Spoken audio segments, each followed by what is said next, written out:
오늘 이 본문 말씀이 주인공이 누구라고 생각하십니까? 이 요한복음 11장에서 주인공이 누구라고 생각하시죠? 예, 주인공이 예수님이죠. 그리고 그 주인공을 돋보이게 하는 보조 출연자가 나사로고요. 그리고 그 나사로를 중심으로 해서 모여있는 마르다와 마리아와 가족들과 그리고 나사로와 마리아, 마르다와 깊은 관계, 그러니까 아주 친하게 지냈던 유대인들이 이 보조 출연자들이에요. 그런데 이 11장 전체를 통해 가지고 이 상황을 통제하고 조작하고 움직일 수 있는 보이지 않는 손이 등장합니다. 그 보이지 않는 손의 주체는 누굴까요? 하나님이라고 쉽게 대답하실 줄 알았어요. 우리 오랜 습관이라서 그래요. 우리가 오랜 습관, 좋으면 하나님, 싫으면 마귀, 사탄 이렇게 했는데 이 상황을 통제하고 조작하고 이걸 바꿔버릴 수 있는 강력한 힘을 가진 사람들이 누가 등장하냐면 11장 마지막 절에 등장합니다. 대제사장들과 바리새인들입니다. 그래서 이 사람들은 누구든지 명령을 내리는 거예요. 누구든지 예수 있는 곳을 알거든 신고하여 잡게 하라 하고 명령을 내립니다. 이게 결과로 11장 마지막 결과로 뜩 하고 등장하니까 우리는 11장 전체를 통하여서 죽은 나사로가 살아났다. 와, 할렐루야. 아멘. 이 은혜에 취해 있었는데 그 은혜라는 그 빛 안에 들어가서 그 빛 가운데 움직이고 있었던 어둠의 실체를 보지 못했던 거예요. 빛이 강할수록 어둠은 보이지 않는 것뿐이지 어둠은 존재하고 있습니다. 항상 명심하셔야 됩니다. 우리 프로슈크마이 교회에 매 주일마다 강한 빛으로 말씀이 역사를 하시고 그 로고스잖아요. 로고스가 역사를 하시고 그 로고스를 통하여서 우리가 굉장히 많은 은혜 받음으로 인하여 건너가고 있지만 그러나 그 가운데 강한 빛 가운데서도 드러나지 않는 이 어둠의 실체가 있다라는 것을 항상 기억하셔야 됩니다. 우리가 44절에 보면 수건이라는 단어가 나옵니다. 11장 44절에 보면 죽은 자가 수족을 배로 동인채로 나오는데 이제 나사로야 나오너라. 이 장면 너무 유명하지 않습니까? 목사님들이 1년에 한두 번씩은 다 설교하는 장면 아닙니까? 아니 그냥 패스. 다 설교하니까 패스. 목사님들이 절대로 설교하지 않는 부분을 지금 설교를 해도 시간이 부족합니다. 오늘은 가능하면 1시간 안에 끝내려고 노력을 좀 늘 1시간 안에 끝내려고 노력은 하는데 하다 보면 1시간 반이 돼 있더라고요. 오늘은 시간을 내가 기억해야 되겠어요. 20분에 시작했으니까 20분에 끝내겠습니다. 자, 보세요. 근데 그 얼굴은 수건에 쌓여 있더라. 얼굴이 수건에 쌓여 있어요. 누가요? 나사로가. 근데 이 수건이라는 단어가 여기 보면 수다리온입니다. 수다리온 이렇게 되어 있는데요. 이 수다리온이라는 단어가 성경에 딱 4번 쓰여졌습니다. 이게 별로 안 쓰여졌어요. 그래서 이 수다리온이 최초로 쓰여진 데가 어디냐면 누가복음에서 쓰여졌습니다. 누가복음에서 이렇게 설명되어 있어요. 또 한 사람이 와서 가로되 주여 보소서 주의 한 누나가 여기 있나이다. 내가 수건으로 쌓아두었나이다. 이게 지금 어떤 장면입니까? 누가복음 12장 20절 장면. 아니 지금 주님이 주신 한 문화를 수건에 싸서 잘 간직했다는 말이죠. 수건에 싸서 잘 간직했다. 이게 지금 누가복음 19장에서 일어난 일입니다. 자, 누가복음 19장 쭉 한번 더 이제 읽어보자고요. 그 19장에 보면 이제 어떤 귀인이 왕위를 받아가지고 돌아와서 은하를 주었어요. 이렇게 이미 은하를 주었어요. 이 12절에 보면 어떤 귀인이 왕위를 받아가지고 오려고 먼 나라로 갈 때 그 중 열을 불러서 은화 10문화를 주면서 이르되 내가 돌아올 때까지 뭐 하라고 그랬어요? 장사하라고 그랬죠. 그럼 장사해야죠.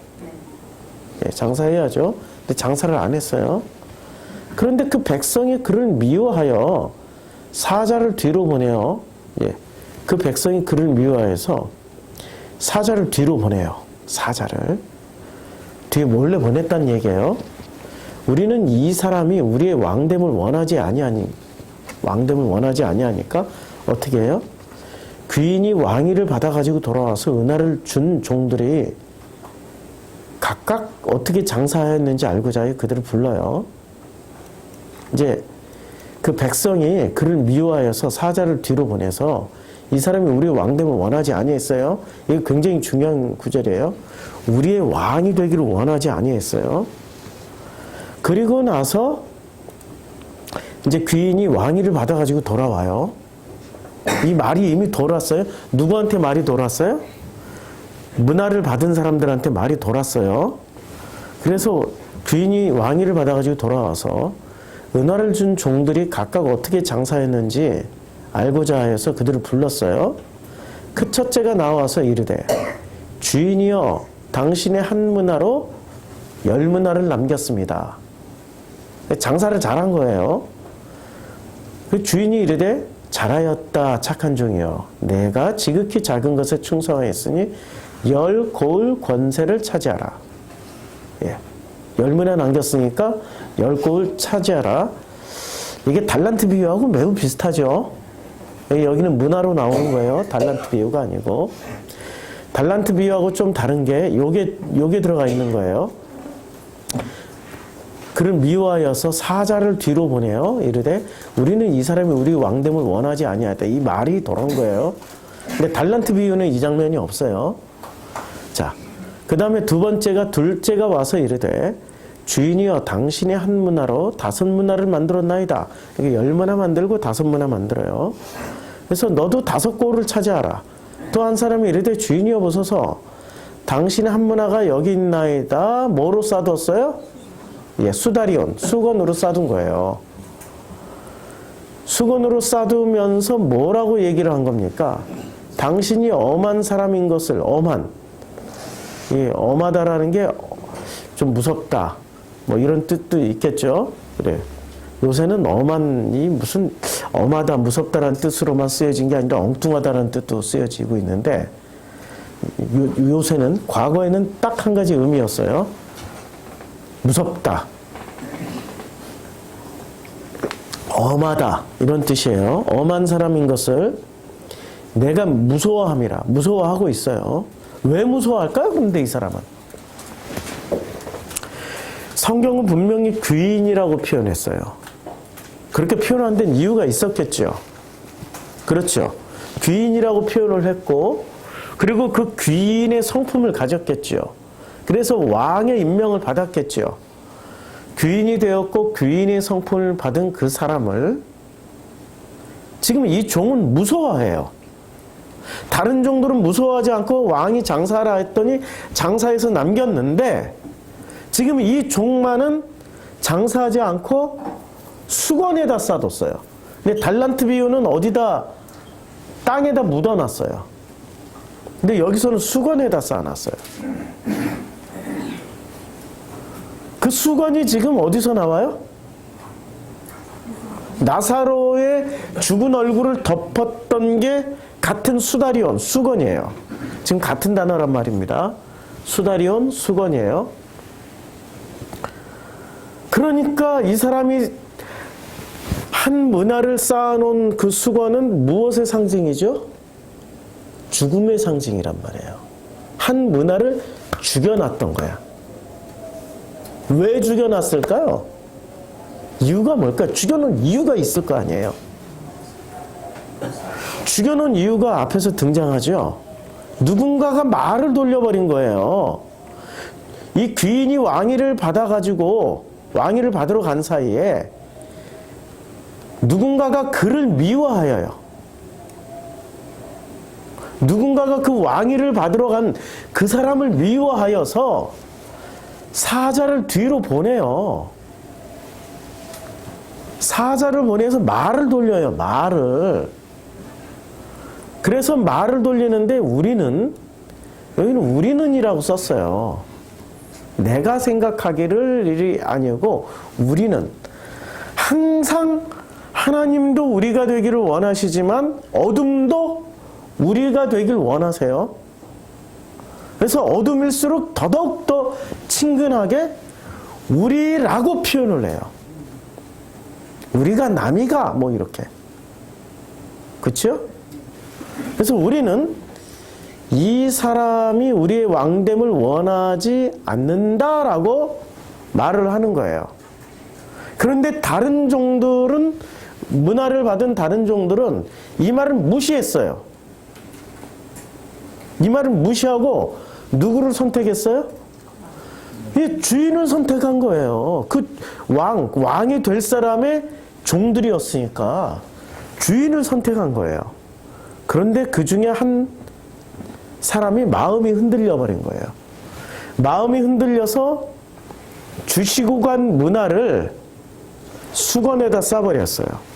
그러면 이 문화는 지금 무엇을 상징하는 거죠? 한 문화 받아서 10문화 남겼더니 10고을을 다스려. 한 문화 받았더니 5문화를 남겼더니 15고을을 다스려. 자, 지금 이 사람은 왕이 되러갈 사람이에요. 왕이라는 것은 통치가 가능하고 권력을 가진 사람이에요. 귀인으로 있을 때는 그냥 종이지만, 그냥 종이에요. 그런데 왕의 호칭을 받아가지고 오는 순간부터는 통치자가 돼서 그 종들 중에 통치자로 내보낼 수 있는 거예요. 왕은 총독으로도 내보낼 수도 있고 관리자로도 내보낼 수 있단 말이에요. 그런데 왕은 미리 자기가 확실하게 왕위를 받아가지고 올 줄 알았어. 그래서 자기가 갔다 온 사이에 능력 있는 사람들을 발굴해서 왕이라면은 이제는 이 다스려야 된단 말이에요. 근데 다스릴 때 누구를 어떤 자기의 부하 중에 어떤 부하를 보내고 어떤 부하는 보내지 말아야 할 것인지를 결정해야 된단 말이에요. 근데 그 결정하는 테스트를 뭐를 가지고 했어요? 예, 문화 가지고 했어요. 그러면 그 문화는, 그 사람들이 받았을 때 그 문화는 무엇이 되는 거죠? 테스트를 통과하는 시험 문제가 되는 거죠. 그렇죠? 그런 시험 문제를 받은 우리 성도님들은 어떻게 해야 될까요? 열심히 해서 테스트 통과해야 되죠. 지금 문화 비유만 보면은 그렇다는 얘기예요. 문화 비유를 통해서. 그런데 열심히 해서 테스트를 통과해서 고을을 통치할 수 있는 능력을 보여줘야 되는 거죠. 그렇죠? 그러니까 10문화 남긴 사람은 10도시의 시장님이 되는 거예요. 그러면 10도시의 시장님은 우리는 한마디로 뭐라고 얘기를 하죠? 경기도지사님. 도지사님이라고 부르잖아요. 도지사가 되는 거죠. 5문화 남겨도 작은 도의 도지사가 되는 거죠. 한 문화 가진 사람이 한 문화 남기면 뭐는 할 수 있어요? 시장은 할 수 있단 말이에요. 그런데 지금 그런 권한을 가지고 받으러 갔다가 받아가지고 오신 분인데 한문화 받고 한문화를 수건에다 쌓아놓은 사람은 재수없게 떠나자마자 누군가가 속삭이는 말을 들어버린 거예요. 주인을 신뢰하지 않고 세상에 생판 알지도 못하는 어떤 수군거리는 사람들의 말을 듣고 그 말을 신뢰해서 어떻게 해요? 수건에다 싸버렸어요. 우리 사이에 그런 게 많이 일어나잖아요. 이른바 그런 사람들을 귀 얇은 사람들이라고 하죠. 귀 얇은 사람들의 일생을 한번 다 뒤돌아보면은 성공하고 잘 살고 남기고 주변 사람들이 행복해지는 일이 많았습니까? 귀 얇은 것 때문에 가족들 다 고생하고 희생하고, 그쵸? 맨날 손해보고 지금도 빚 갚고 있고 귀 얇은 것 때문에. 지금 귀 얇은 사람이 나온 거예요. 신뢰해야 될 사람을 신뢰하지 못하고 전혀 상관없는 누군가가 와서 쏘삭 하니까 어랍쇼? 여기 맞는 것 같은데? 왜냐면 몇 가지 증거물만 내밀면은 맞아. 이야 그렇구나. 야 세상에 어떻게 앞에서는 저런 모습인데 뒤에서는 사람이 저렇게 음흉할까? 훌라덩 넘어가 버린단 말이에요. 우리 믿음의 사람들 중에 그런 사람들이 있었죠. 대마와 두기고.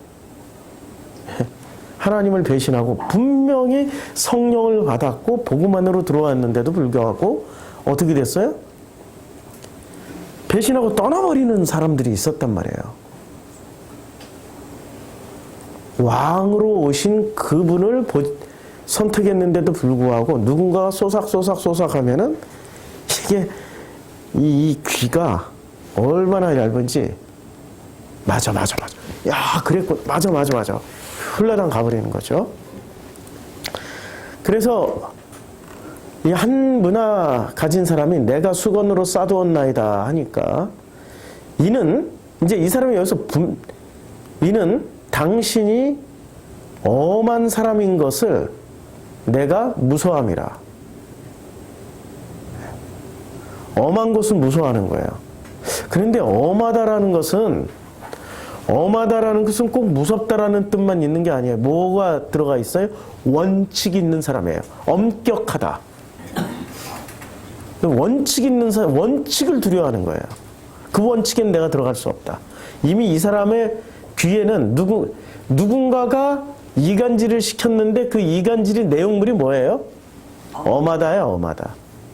엄하다는 두 가지로 해석될 수 있어요. 무섭다로 해석될 수 있지만 장점으로는 원칙이 있다라는 거예요. 엄격하다. 엄격했기 때문에 원칙이 있기 때문에 한 문화로 10문화 남겼으니 10골 다스리고 한 문화로 5문화 남겼으니 5골 다스리는 원칙주의자처럼 그대로 다 줘버린다는 말이에요. 옆에서 누가 무슨 말을 하든. 근데 원칙주의자한테 잘못 걸리면 어떻게 되는지 보세요.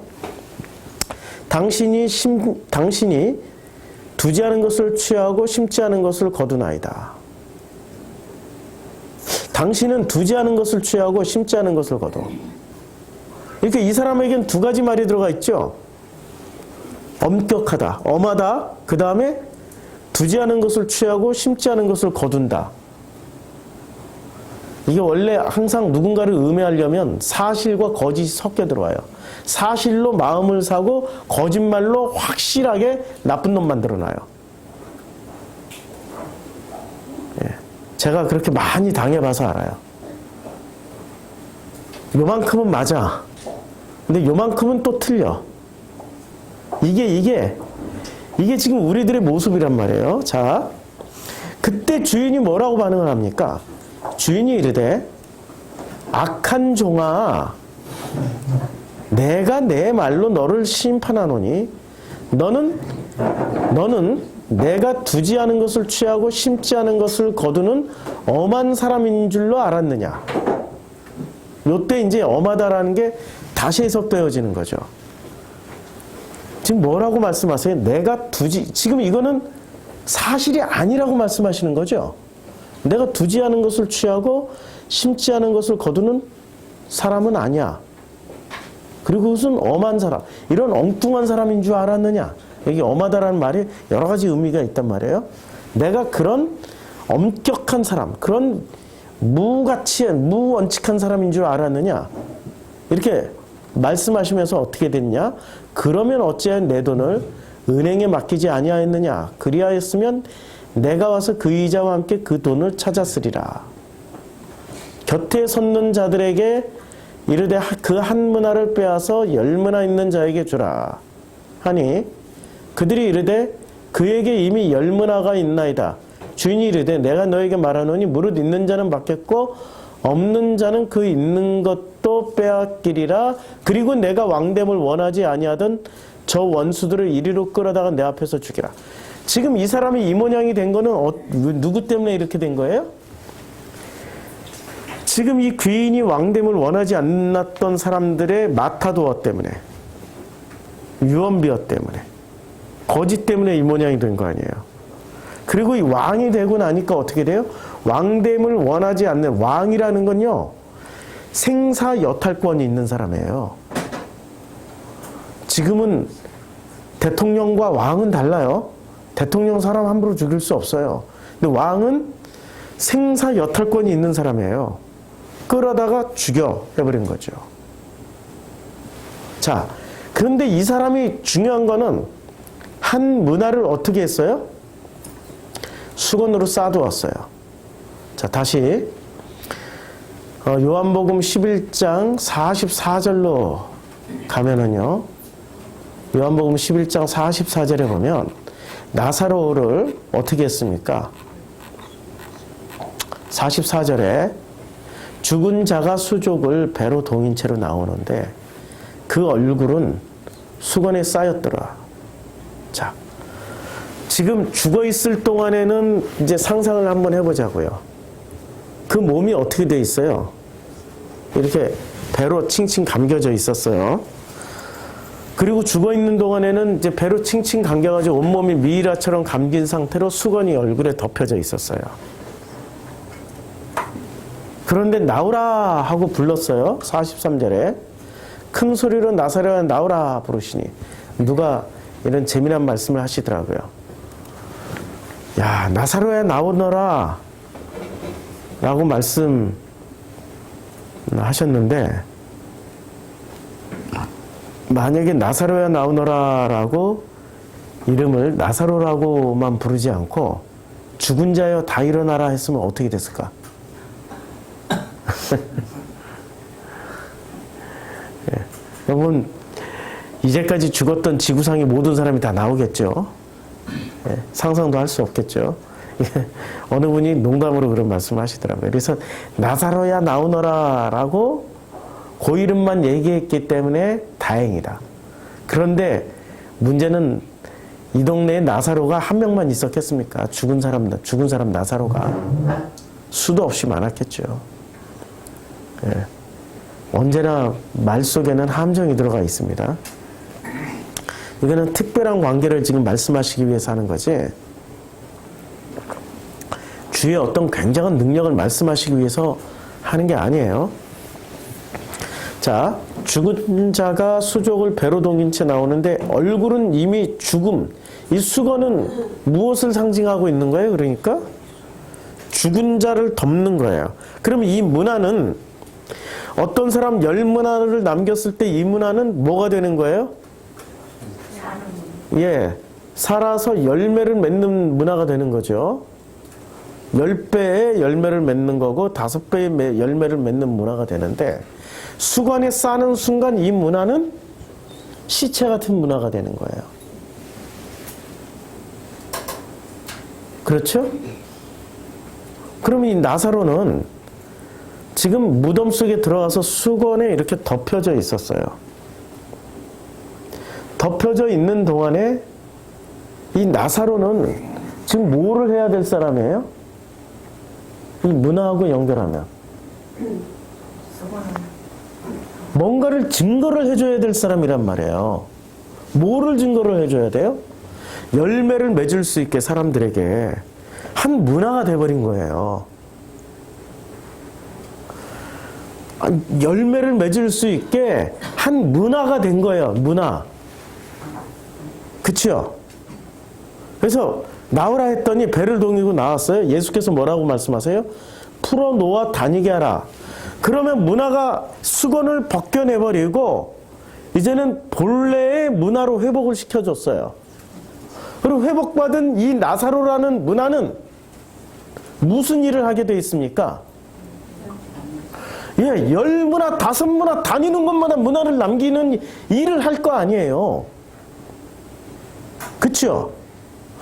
문화로 일을 할 거니까 그 문화를 보는, 이게 지금 살아난 나사로가 10문화도 남기고 심지어는 30배, 60배, 100문화를 지금 남길 사람이 돼버린 거예요. 그러면 누가 가장 지금 두렵고 떨리는 사람이 되는 거예요? 왕에게 마타도어를 했단 말이에요. 저거 엄한 사람이고 심지도 않은 데서 거두고 뿌리지도 않은 데서 남기는 인간이야 라고 했는데, 그런 말을 했던 사람들이 제일 먼저 두렵고 떨릴 거 아니에요. 도망가든지 아니면 그 왕을 죽이든지 해야 되는 거잖아요. 그렇죠? 그런데 그 누가복음의 비유에서는 왕이 왕으로 확실하게 돌아와요. 확실한 권력을 가지고 오기 때문에 오히려 뒤에서 수군거렸던 사람들을 잡아서 다 죽여버렸어요. 그런데 지금 여기는 예수께서 왕으로 아직 오셨나요? 안 오셨어. 오셨지만 귀인처럼 아직 왕의 인증을 못 받은 거죠. 왕의 인증을 아직 못 받은 거예요. 그리고 권력이 누구한테 있는 거예요? 수군거렸던 사람들한테 권력이 있는 거죠. 그 수군거렸던 사람들이 권력을 가지고 있었는데 그 사람들이 누구냐면 그 사람들이 바로 대제사장들과 바리새인들이었어요. 그럼 발등에 불 떨어진 사람이 누굽니까? 지금 이게 문화를 수건으로 덮어놔버렸는데 발등에 불 떨어진 사람들이 누구예요? 예, 대제사장들과 바리새인들이 지금 난리가 난 거예요. 그럼 그걸 어떻게 해야 돼요? 나사로를 죽여야 돼요? 예수를 죽여야 돼요? 그러니까 한 문화 받은 사람을 수건으로 덮어 있는 그를 죽여야 돼요? 아니면은 왕을 죽여야 돼요? 왕을 죽이려고 이 거짓 유언비어를 퍼뜨렸단 말이에요. 그치요? 그래서 누구든지 예수 있는 곳을 알거든 신고하여 잡게 하라고 명령을 내린 거예요. 그러니까 그 문화의 비유는 정확하게 요한복음 11장에서 그 상황이 재현되고 있는 거죠. 놀라운 일입니다. 그래서 누가복음에서 지난주에 나사로가 나오죠. 16장에. 그리고 여기에 나사로가 나오죠. 자, 그 나사로를 연관시킬 만하죠. 자, 다시 보면은 48장에 이들이 이제 왕은 뭐라고 얘기를 했어요? 그 귀인을 왕 못되게 하기 위해서 뭐라고 얘기를 했습니까? 예, 뭐라고 얘기를 했냐면은 이게 노트북이 갑자기 다운이 돼 버렸어요. 주여, 노트북이 갑자기 다운이 돼 가지고요. 노트북이 화면이 갑자기 바뀝니다. 먹어라. 아무것도 안 먹고 있습니다. 지금 됐다. 다행이다. 지금 전혀 다른 데로 성경이 미가서로 옮겨졌어요. 다시 요한복음 11장으로 옮겨가겠습니다. 요한복음 11장 48절에 보면 이렇게 48절에 만일 그를이 누구예요? 예수를 이대로 두면 모든 사람이 그를 믿을 것이요 그리고 로마인들이 와서 우리 땅과 민족을 빼앗아 가리라. 그러니까 예수를 그대로 두면 어떻게 된다고요? 예.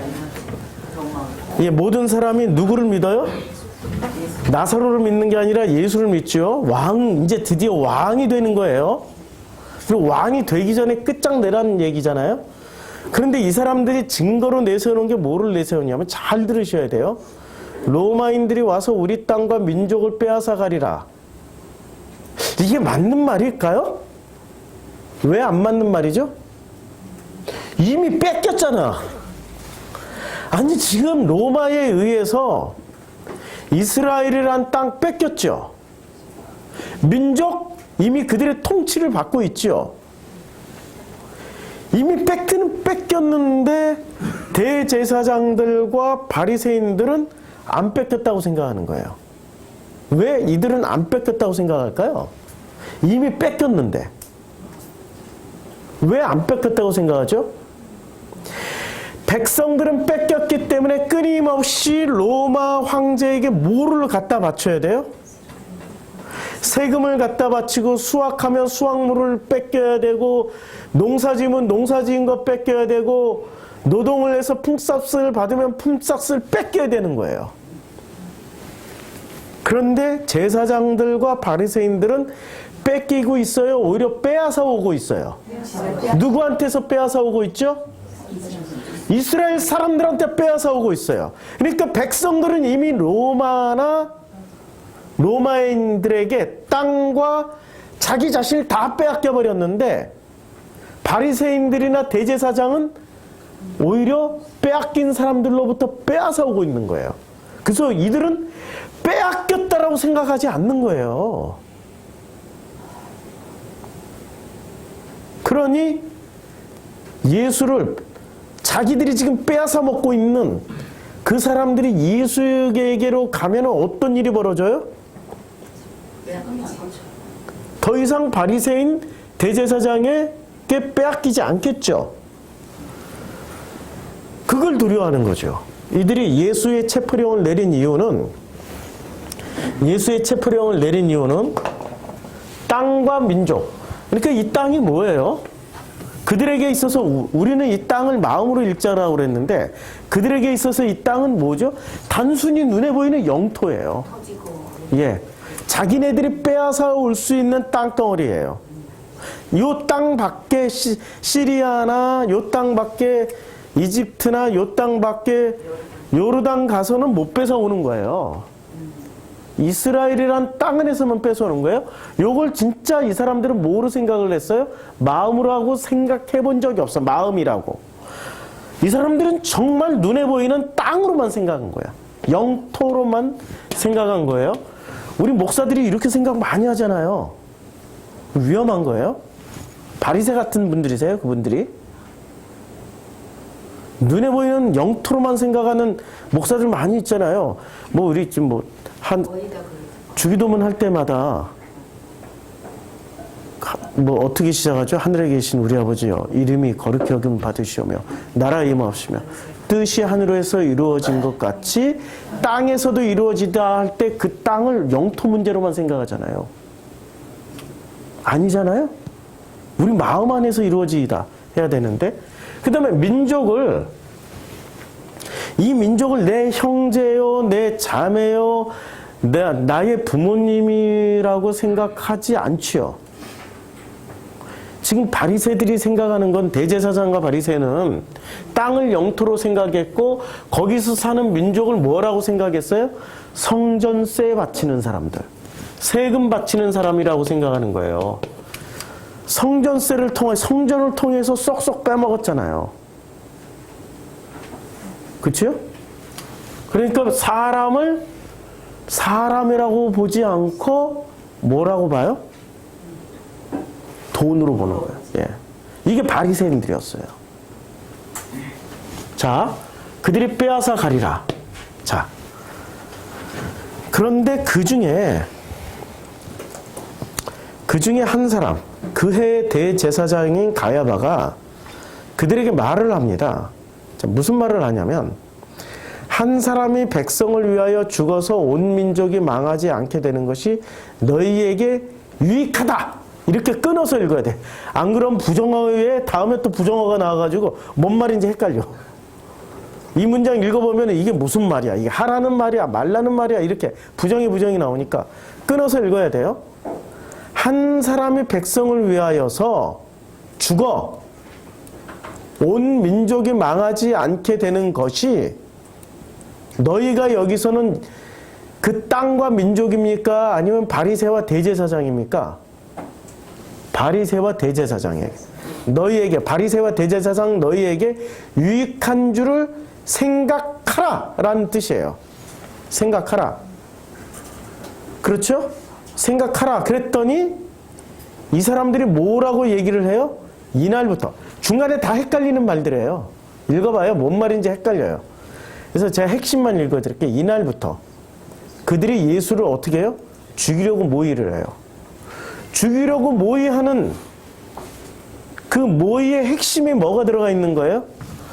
그 열 문화의 비유에서 나왔던 귀인이 왕위를 받으러 가려고 그러는데 그 왕이 되는 것을 반대하고 있었던 그 대제사장과 바리새인들이 지금 이제 문화의 비유하고 요 나사로의 이야기하고 제가 그냥 매칭시켜서 설명을 해버릴게요. 반대를 하고 있던 이 대제사장과 바리새인들이 예수의 어떤 팩트 하나를 가지고 나머지 거짓을 정당화시키고 있었어요. 그 거짓 중에 거짓이 뭐였냐면은 너희의 땅과 민족을 빼앗아가리라예요. 이게 거짓 중에 거짓이에요. 왜 거짓인지 설명드렸죠? 그러면 지금 너무나도 똑같은 그 삶의 현장이 지금 쭉 이어지는 거예요. 그러므로 예수께서 어떻게 되냐면 예수께서 다시 유대인들 가운데 드러나게 다니지 아니하시고 거기를 떠나 어디로 가요? 빈들 가까운 에브라임 사람들이 살고 있었던 에브라임으로 갑니다. 제자들과 머물러 있어요. 그런데 에브라임에 머물러 있는 동안에 예수는 지금 피신해 있는 거예요. 에브라임 산지에 가서 에브라임은 산지예요. 산지에 가서 피신해 있는데 유대인의 유월절이 가까우면 많은 사람이 자기를 성결하기 위하여 유월절 전에 시골에서 예루살렘으로 올라가는 거예요. 유월절에는 무슨 일을 해요? 모든 20세 되는 남자들은 반드시 유월절날 성전에 가서 정결 예식을 치러야 되는 거예요. 그리고 세금을 내야 돼요. 근데 이 공교롭게도 예수가 나사로를 살린 게 그 세금이 거치는 바로 직전에 유월절 전에 일어나 버린 거예요. 그러면 이 소문이 나면은 뭐가 안 돼요? 땅과 민족을 뺏겨버린다고 생각을 하는 거예요. 당해 그 세금이 들어와야지 대제사장은 자기가 대제사장 되기 위해서 썼던 선거자금, 로마에 바쳤던 뇌물, 이것을 회수해서 그래서 자기의 부를 통하여서 계속해서 왕이 없잖아요. 이스라엘은.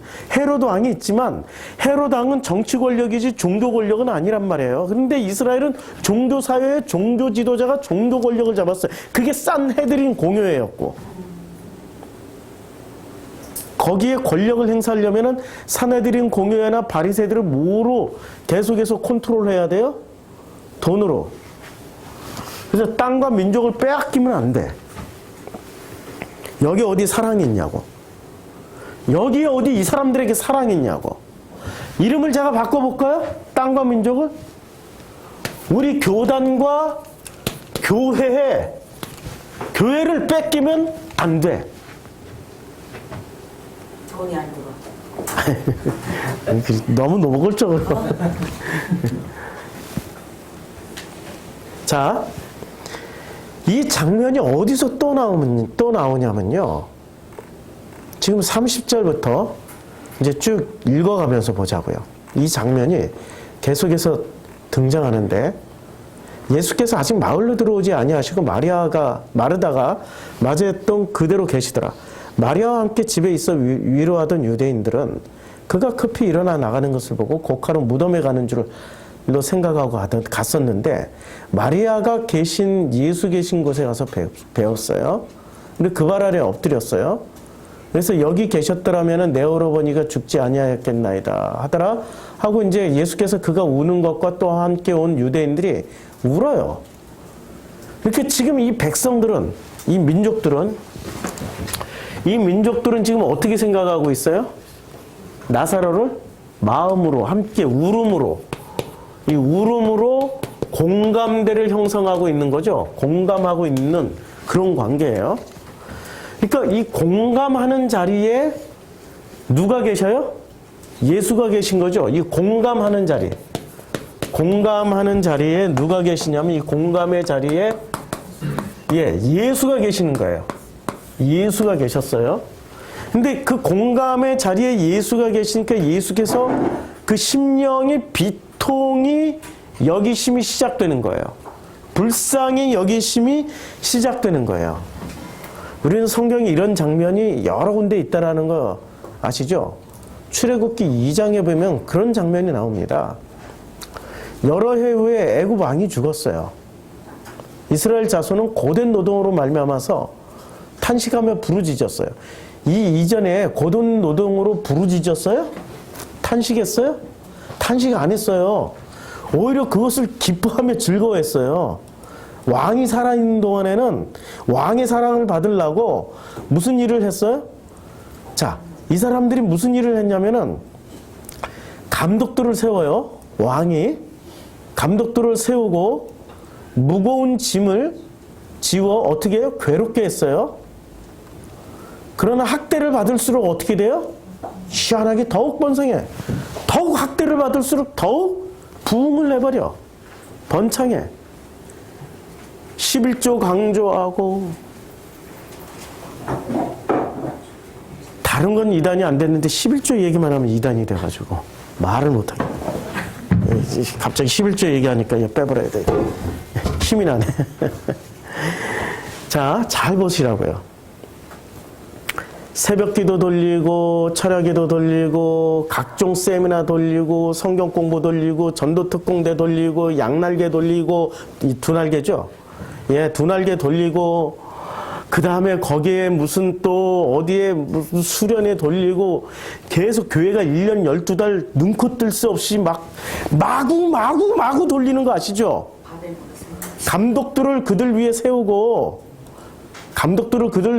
무거운 짐을 지어 괴롭게 하면 할수록 그러나 그들은 학대를 받을수록 어떻게 돼요? 더욱 번성하여 퍼져나가요. 이게 지금 애굽이란 말이에요. 그래서 이스라엘에게 일을 엄하게 시키고 어려운 노동으로 그들의 생활을 괴롭게 하고 그렇게 하면 할수록 또 놀라운 일이 벌어져요. 남자 아기들까지도 다 죽여라 했는데도 세상에 죽이지 않고 아기들이 그냥 마구마구 불어나요. 근데 이들이 언제 이 끈끈한 관계가 끝납니까? 애굽 왕이 죽었을 때.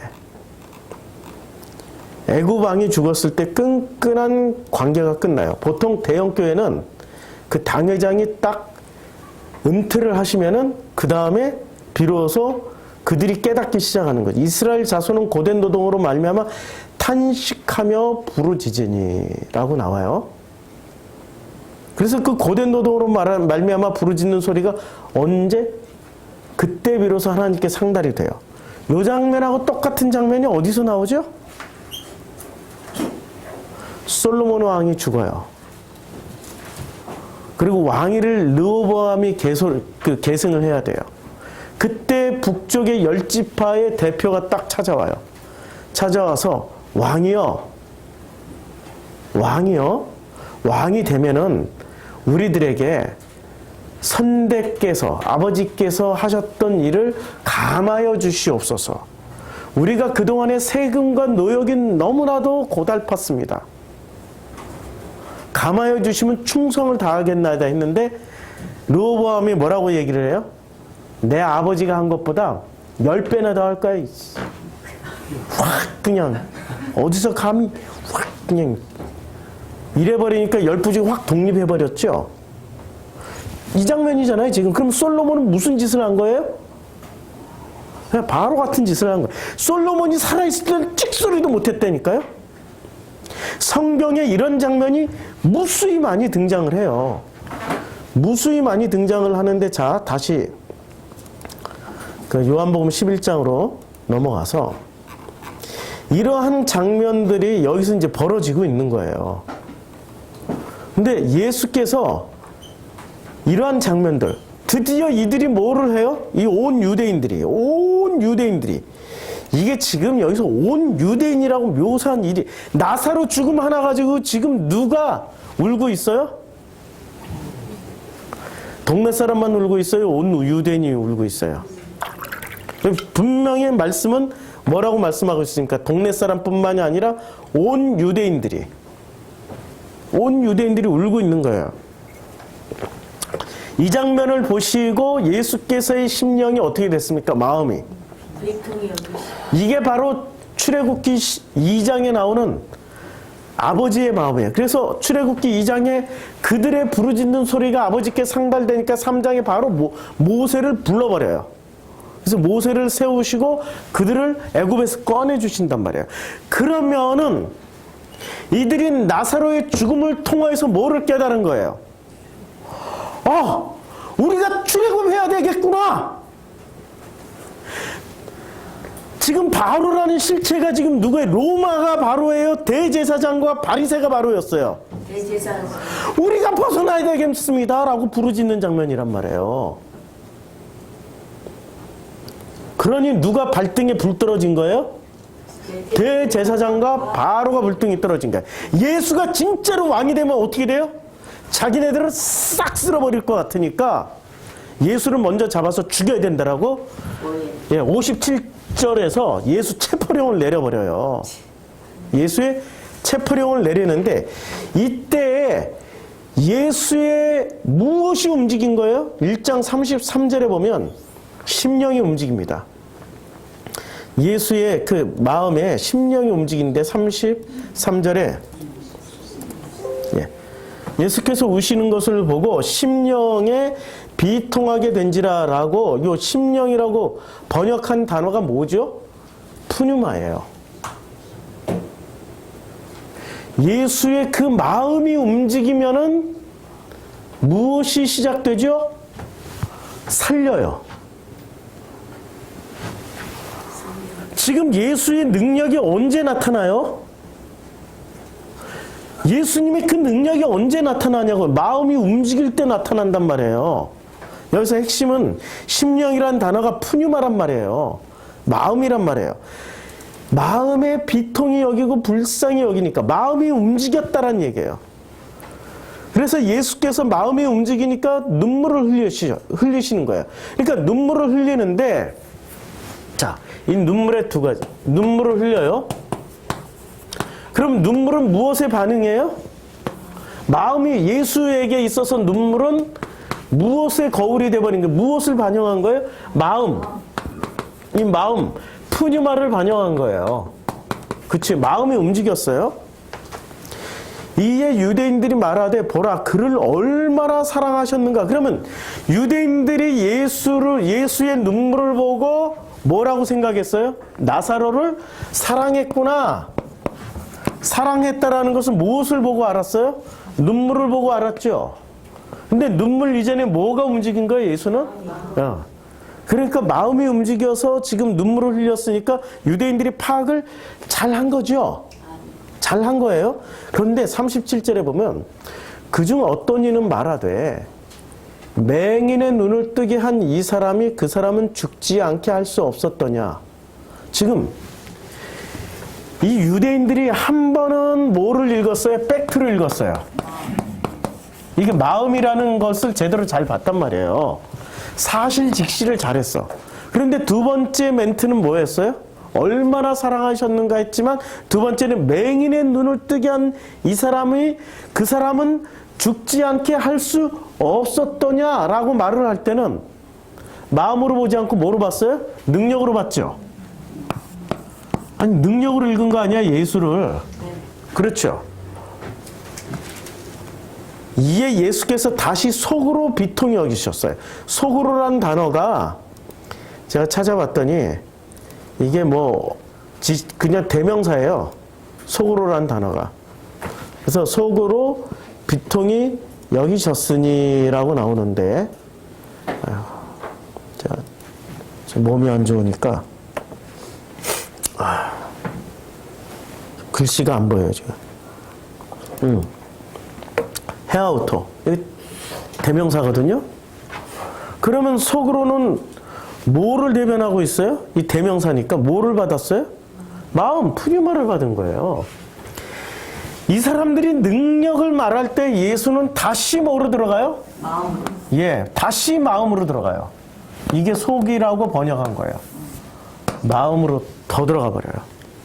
자, 여기 시면 무덤에 가시니 무덤이 굴이에요. 돌로 막았어요. 예수께서 이르시되 돌을 옮겨 놓으라 하시니 그 죽은 자인 누이 마르다가 이르되 주여 죽은 지가 나흘이나 되었으니 냄새가 나나이다. 예수께서 이르시되 내 말이 내가 믿으면 하나님의 영광을 보리라 하지 아니하였느냐 하시니 돌을 옮겨 놔요. 그리고 예수께서 눈을 들어 우러러 보시고 이르시되 아버지여 내 말을 들으신 것을 감사하나이다 라고 말씀하시고, 그리고 항상 내 말을 들으시는 줄을 내가 알았나이다. 그러나 이 말씀 하옵는 것은 둘러선 무리를 위함이에요. 누구를 위함이에요? 그러니까 이런 말 안 해도 되는 거죠. 이런 말 안 하고 뭐라고 말만 하면 돼요? 나와 하면 되는 거죠. 아주 심플하게. 근데 이 말은 누구를 위해서 하는 거예요? 안 해도 될 말이지만 둘러선 무리들을 위해서. 저도 설교 한 10분 안에 끝낼 수 있어요. 아니 5분 안에도 끝낼 수 있어요. 1분 안에도 끝낼 수 있어요. 아주 심플하게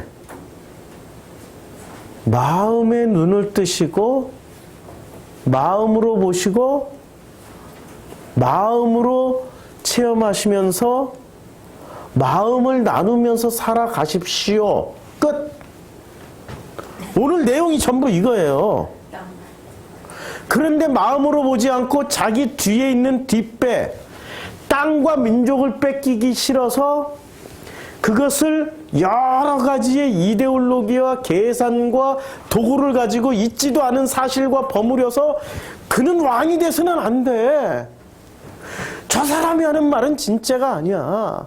다시 저 사람이 힘을 잡으면은 어마여서 너희를 혼낼지도 모르고, 저 사람은 심지도 않은 데서 거두고 뿌리지도 않은 데서 거두려고 하는 돈 밝히는 사람이야. 이런 말이 마음에서 나오는 말일까요? 아니면 자기의 상황, 땅과 민족을 뺏기지 않으려고 하는 요 상황 속에서 나오는 말일까요? 그 상황 속에서 나오지 뺏기지 않으려고 떠나는 거죠. 우리 교회로 보면은 뭔가 뺏기기 싫으니까. 근데 뭘 뺏기기 싫은 거예요? 땅과 민족을 뺏기기 싫은 거죠. 자기가 가지고 있는 땅과 민족 잘 생각해 보라고요. 그런데 내가 가지고 있는 땅과 민족이 뭐죠? 내가 가지고 있는 땅과 민족이 직면을 해봐야 아는 거죠. 직면을 한번 해보세요. 내가 가지고 있는 땅과 민족이 뭔지를. 정말로 마음으로 생각하는 분들은 뭐라고 생각하냐면 내가 가지고 있는 땅과 민족이 뭐냐면 아주 간단해요. 내가 그렇게 무슨 대단하게 망가지고 대단하게 죽어야 될 자리에 서야 될 것도 아니고 딱 하나의 선악 지식이에요. 요게 내가 가지고 있는 땅과 민족이란 말이에요. 선악 지식이 훌라당 직면당해서 훌라당 뺏기면 돼. 그런데 이것을 뺏기기 싫은 거. 왜? 선악 지식을 가지고 있어야 내가 비로소 한 사람만 죽이면 돼 라고 말할 수 있는 주체가 되고 예수 체포령을 내릴 수 있는 바리새 대제사장과 같은 그런 자리에 설 수 있으니까. 자, 예수는 지금 마음으로 움직였어요. 그런데 이 마음으로 움직이는데 잘 보시면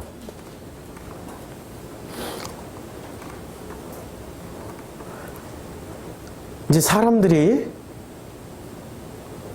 뭐라고 생각하냐면은 마리아와 함께 집에 있어 위로하던 유대인들은 이제 예수께서 이제 움직이는 걸 보고 그가 급히 일어나가는 것을 보고 곡하러 무덤에 가는 줄로 생각하고 따라가요. 그러니까 예수를 어떻게 생각하고 있어요, 이 사람들은? 그 인간의 관습과 장래 풍습에 따른 어떤 패턴대로 움직이는 존재로 생각해 버린 거예요. 그래야 이 사람들이 어떻게 돼요? 예수가 또 그렇게 해주면 역시 예수 훌륭해 이렇게 할 거 아니에요. 근데 예수는 이 패턴대로 움직였어요? 안 움직였다니까요.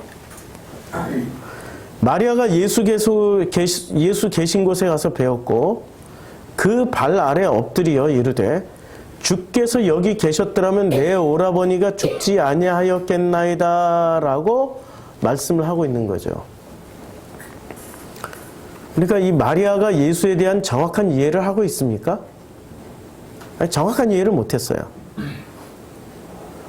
예수께서 뭐라고 말씀하시냐면은 거기 있어도 죽고 없어도 죽고 그런 뉘앙스로 말씀하셨는데 이러한 뉘앙스는 이제 예수께서 뭐라고 말씀하시냐면 하나님의 지금 일을 위해서 하셨다라는 거야. 하나님의 일을 위해서. 하나님의 일을 하시기 위해서 보여주시는 내용은 뭐예요? 나사로가 죽어야 돼. 확실하게 죽어서 냄새까지 나야 돼. 그치요? 자, 온 유대인이 다 왔어요. 그들이 울어요.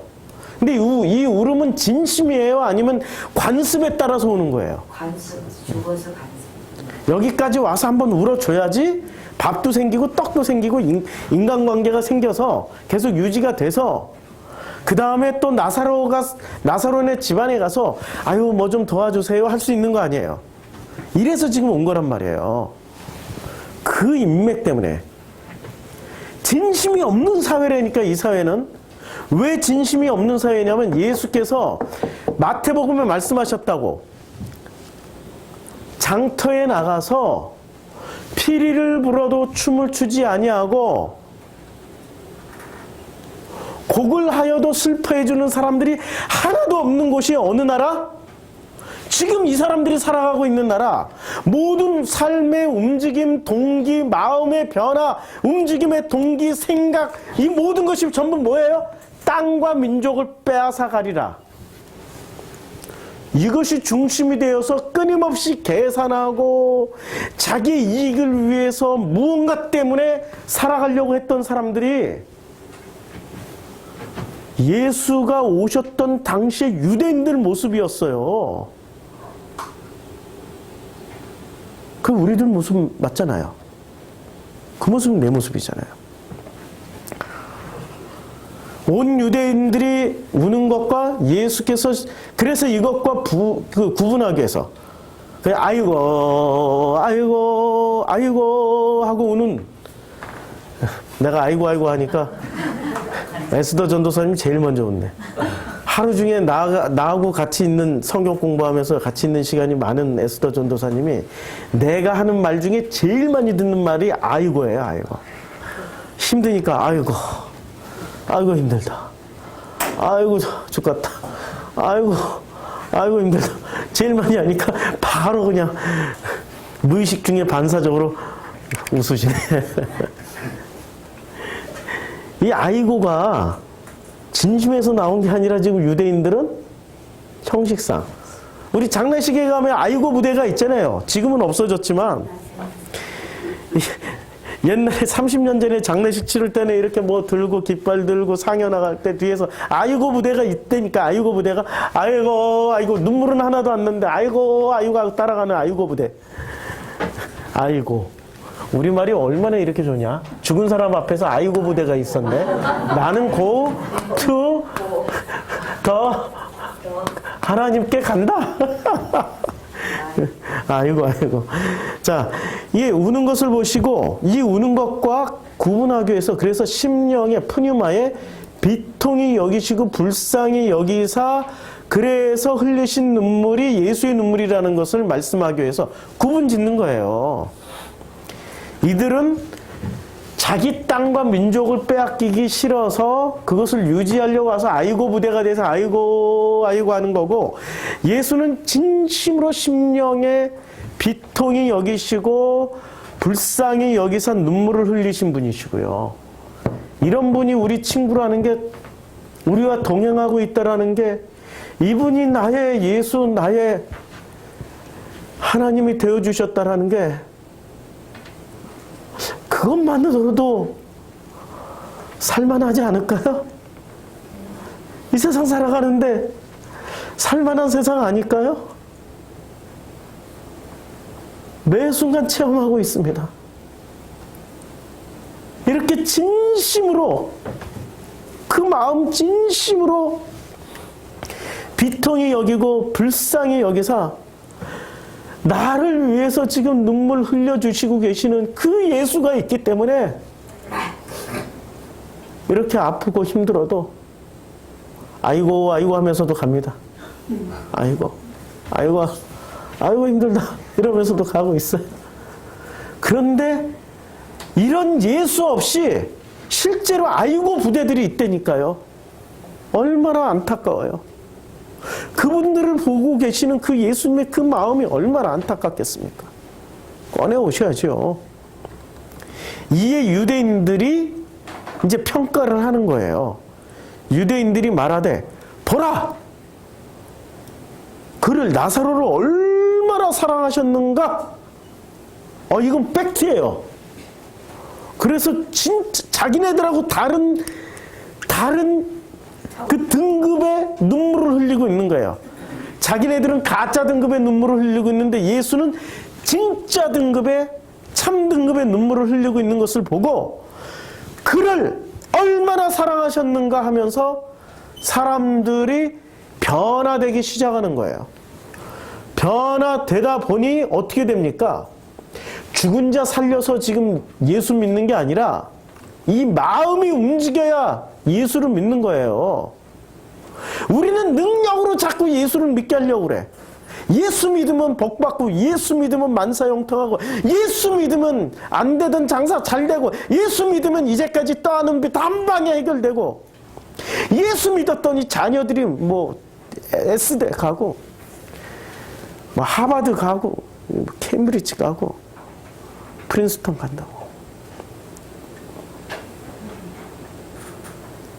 그런 능력으로 자꾸 예수를 소개하는데 아니에요.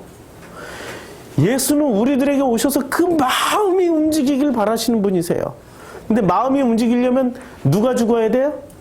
진짜 왕이 들어오기 직전에 가짜임에도 불구하고 진짜 왕 행세를 했던 바로가 죽어야 되고, 진짜 왕이 세워지는 것을 두려워하면서 진짜 왕이 세워지는 걸 방해하는 그 세력들이 죽어야 되고, 그들의 정체가 바로 대제사장 바리새들이었다라는 거예요.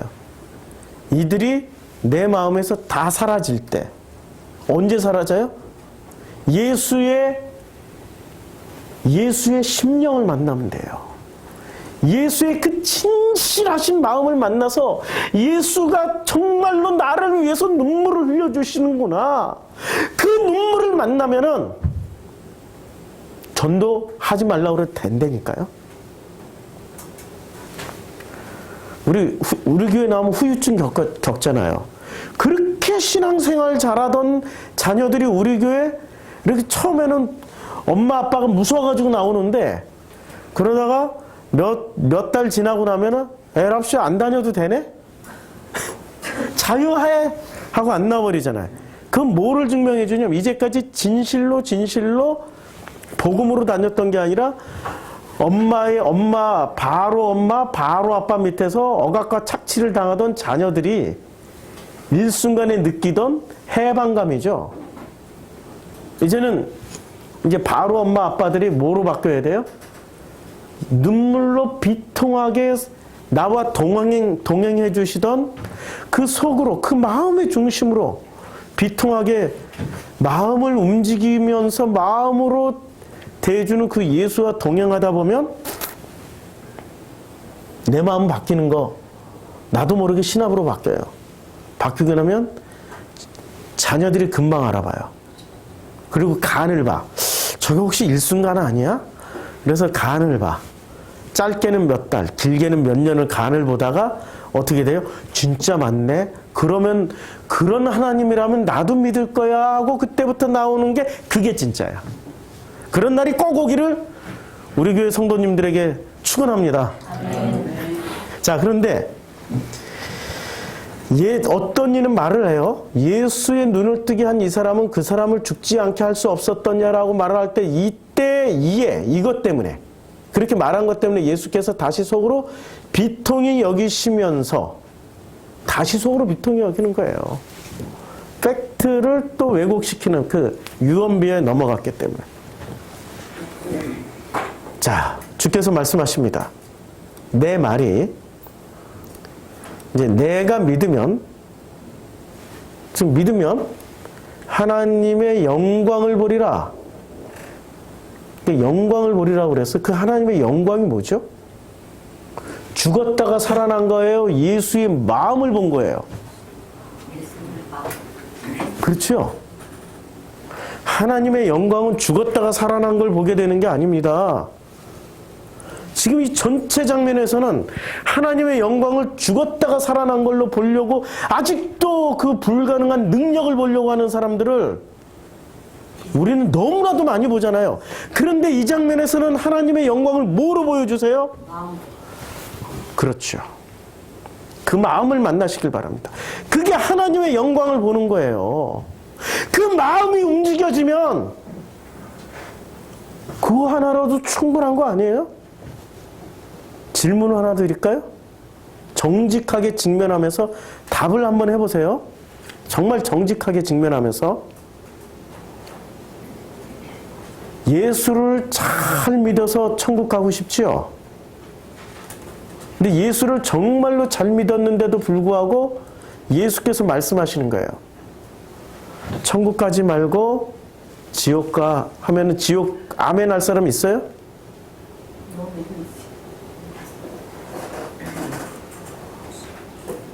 아니 예수 믿는다며.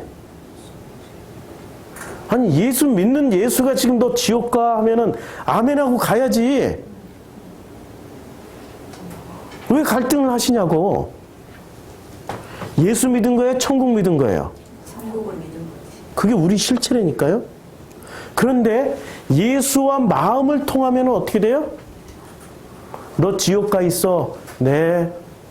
가는 거야. 그 마음의 중심을 알고 있으니까 지옥 가는 거야. 근데 예수를 뭐로 믿었어요? 능력으로, 천국 보내주는 능력자로 믿었기 때문에 아니 천국 안 가는데 예수를 내가 왜 믿어?